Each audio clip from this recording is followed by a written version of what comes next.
오세암에 얽힌 이야기. 왕성하던 고려 왕조도 점차 황혼을 맞고 있을 무렵이었다.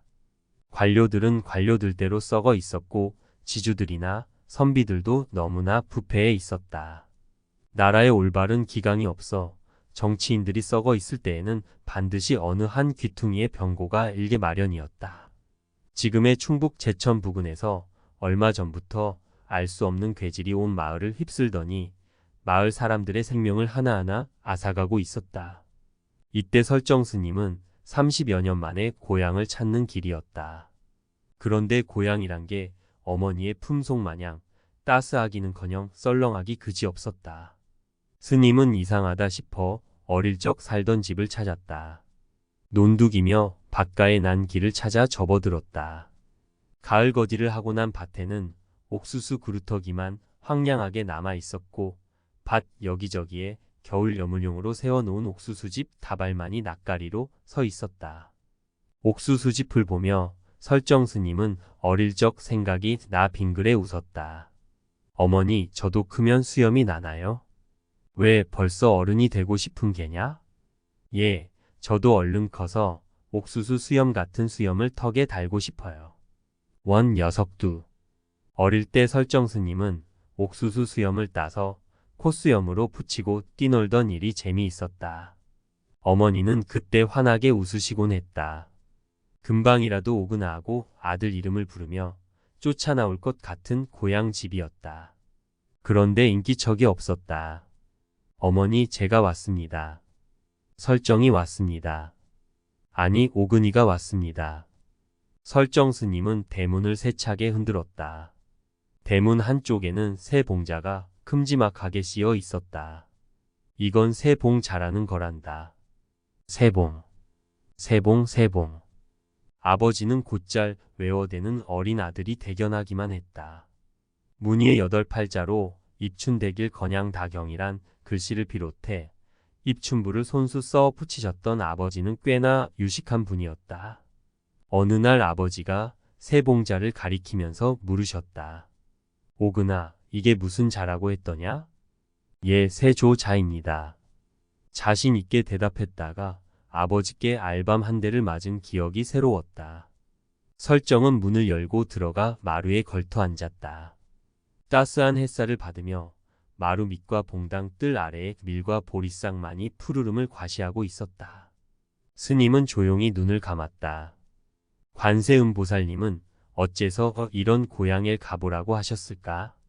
설정 스님은 3일 전 밤에 설악산 대청봉 아래 위치한 관음암에서 꿈꾼 일을 생각해냈다. 스님, 어서 일어나세요. 고향에 속히 다녀오십시오. 어서요. 고향에는 왜요? 무슨 일이 있습니까? 꼭 가야 합니까? 설정 스님은 자리에서 일어나 기름 등잔에 불을 붙였다. 꿈이었다. 너무나 선명한 꿈이었다. 오색 구름을 타고 나타난 한 여인의 부름에 꿈에서 깨어난 것이다. 그녀는 분명 관세음보살이었다. 관음암 법당에 모셔진 모습 그대로였다. 아직도 방 안에는 향내가 그득했다. 그런데 이처럼 황폐한 고향의 관세음보살은 왜 가보라고 했을까? 설정은 혼자말로 중얼거렸다. 그때였다. 아랫마을에 산다는 한 노인이 나타났다. 노인이 말했다.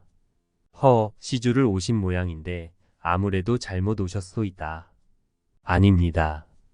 시주를 온 게 아니라 제가 자란 옛집을 찾아온 것입니다. 그리고 잘못이라니 무슨 일이라도 있습니까? 예, 이 마을은 얼마 전 괴질이 돌아 모조리 때 죽음을 당하고 말았소.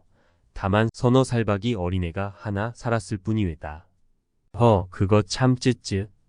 설정 스님은 노인을 따라 아랫마을로 내려갔다.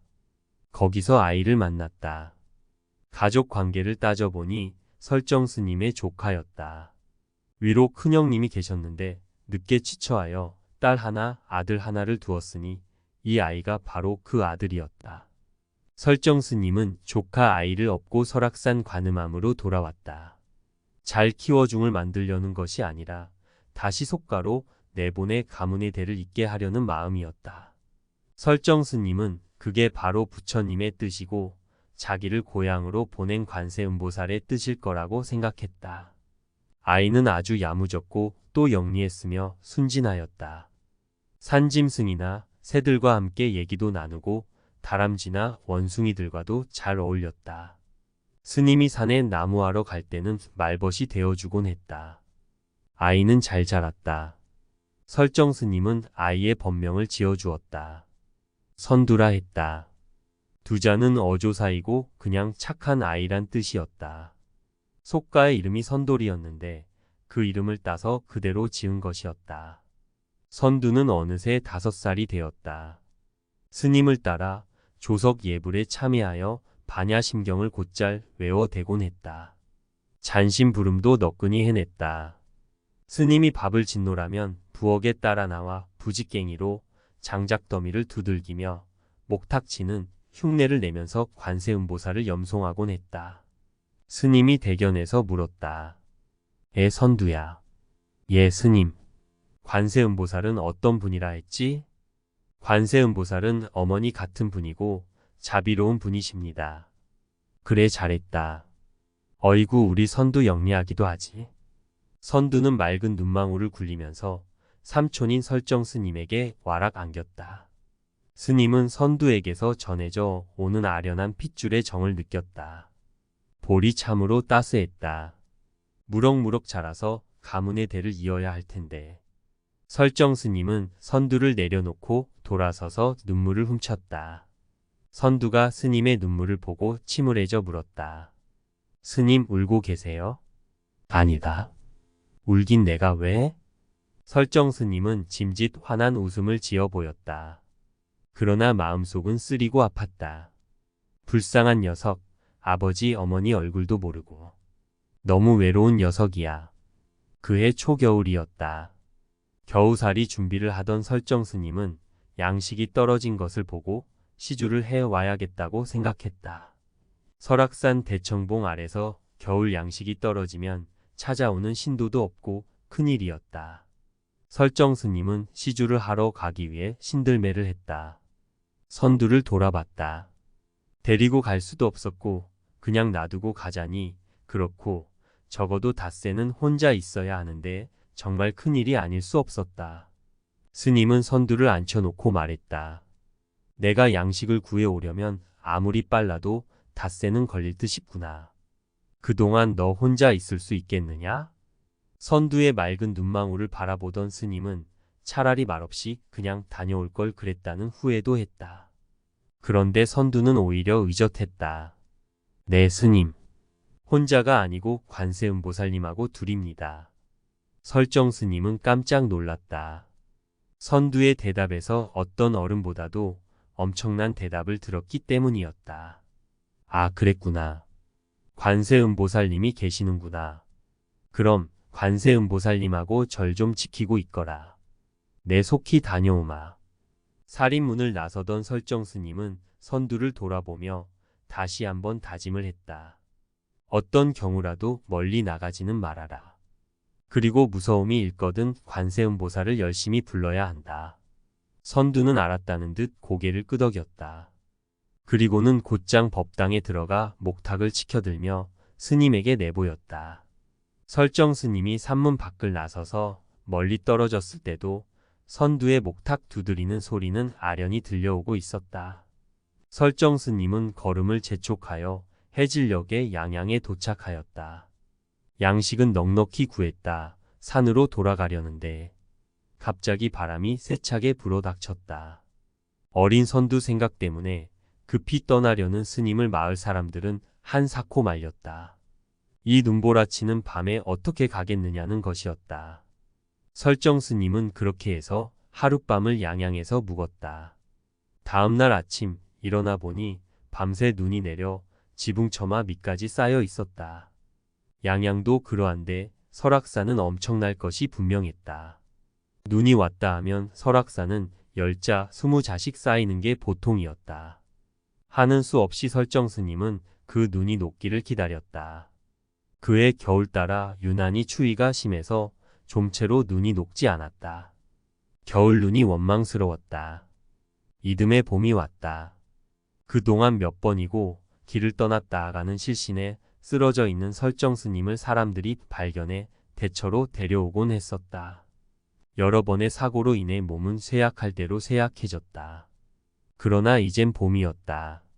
그는 동네 사람들의 부축을 받으며 설악산을 향했다. 대청봉에 오르니 저 아래 골짜기에 관음함이 오롯하게 자리 잡고 있었다. 설정 스님은 바람 소리에 실려오는 목탁 소리를 들었다. 선두의 목탁 소리라는 직감으로 알아챘다. 그러나 그는 믿지 않았다. 양식도 떨어진 데다 어린 것이 몇 달 동안 살아있을 리 없다고 생각했기 때문이었다. 설정 스님은 미친 듯이 선두를 부르면서 달려 내려갔다. 단숨에 임자에 이른 스님은 법당 밖에서 숨을 돌렸다. 법당 안에서는 관세음보살을 염송하는 어린 선두의 소리가 목탁 소리에 겹쳐 들려왔다.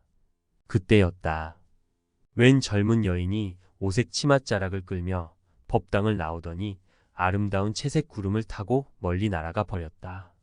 스님은 두근거리는 가슴을 부여안고 법당문을 조용히 열었다.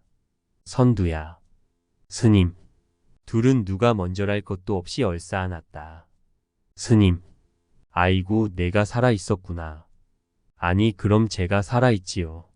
스님이 오시기만을 얼마나 기다렸다고요. 그래, 별다른 일은 없었느냐?